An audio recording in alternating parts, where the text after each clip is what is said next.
চলো রেস্টুরেন্ট স্টাইলের মাটন কষা।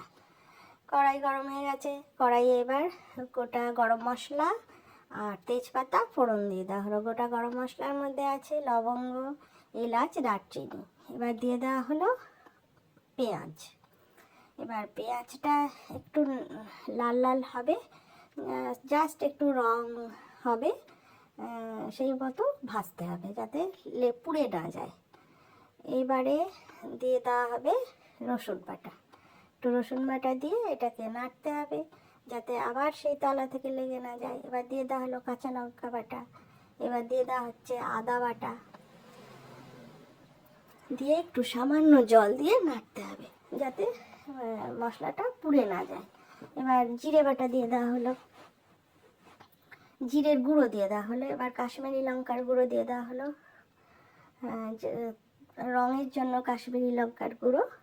এবার দিয়ে দেওয়া হচ্ছে হলুদ। রান্নায় হলুদ তো মাস্ট, রং আনার জন্য। আর যেখানে মাটন কষা হচ্ছে রেস্টুরেন্ট স্টাইলে, সেখানে তো হলুদ এবং কাশ্মীরি লঙ্কার গুঁড়ো মাস্ট। এবার দিয়ে দেওয়া হলো টমেটো, টমেটোর পরে দিয়ে দেওয়া হলো লবণ। এবার এটাকে ভালো করে নাড়তে হবে যতক্ষণ না মশলাটার গা থেকে তেল ছাড়ে, ততক্ষণ এটা নাড়তে হবে। এবার দিয়ে দেওয়া হলো ম্যারিনেট করে রাখা মাটন, যেটা 1 ঘন্টা আগে মাখিয়ে রাখা হয়েছিল। পেঁয়াজ, লঙ্কা, রসুন বাটা, আদা বাটা, সামান্য একটু টক দই, লবণ এবং কাঁচা তেল দিয়ে মেখে রাখা হয়েছিল। সেই মাটনটা এবার দিয়ে দেওয়া হলো। এবার এটা ভালো করে নাড়তে হবে, কষাতে হবে। যত ভালো করে কষানো যাবে তত জল ছাড়বে এবং মাংসের টেস্ট আসবে। মাংসটা সত্যিই খুব টেস্টি হয়েছিল, দারুণ খেতে হয়েছিল মাংসটা। এবার দেখুন কি সুন্দর একটা কালার এসেছে। এবার এটাকে নাড়তে হবে যাতে না এটা নিচ থেকে লেগে যায়।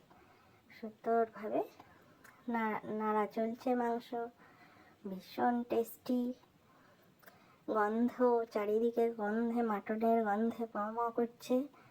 এইবার এর মধ্যে দিতে হবে সামান্য একটু গরম জল, দিয়ে এটা ঢেকে দিতে হবে। অল্প অল্প আছে এটা সিদ্ধ হবে মাটনটা।